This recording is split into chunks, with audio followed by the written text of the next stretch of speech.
শহরের এক কোণে পুরনো আমলের একটি বাড়ি। সেখানে একাই থাকতেন অবিনাশবাবু। মানুষটা একটু খ্যাপাটে ধরনের, দিনরাত বই আর পুরনো মুদ্রার সংগ্রহ নিয়ে পড়ে থাকেন। এক বর্ষণমুখর সন্ধ্যায় তার দরজায় কেউ টোকা দিল। অবিনাশবাবু দরজা খুলতেই দেখলেন মেঝেতে একটি নীল রঙের খাম পড়ে আছে।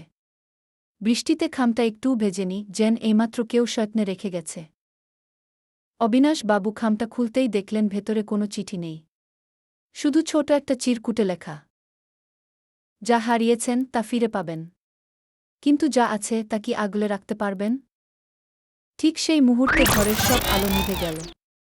অন্ধকার বারান্দায় তিনি কারো পায়ের শব্দ শুনতে পেলেন।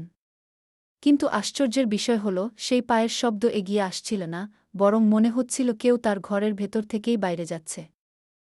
আলোজ বললে অবিনাশবাবু দেখলেন তার সবচেয়ে প্রিয় এবং মূল্যবান সম্রাট আকবরের আমলের সোনার মুদ্রাটি উধাও।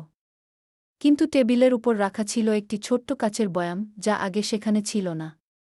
বয়ামের ভেতরে একটি জোনাকি জ্বলছে আর নিচে রাখা একটি চিরকুট। বিনিময় সম্পন্ন হল। সময় এখন উল্টো দিকে বইবে। অবিনাশবাবু ঘড়ির দিকে তাকিয়ে শিউরে উঠলেন। ঘড়ির কাঁটাগুলো সত্যি সত্যিই উল্টো দিকে ঘুরতে শুরু করেছে।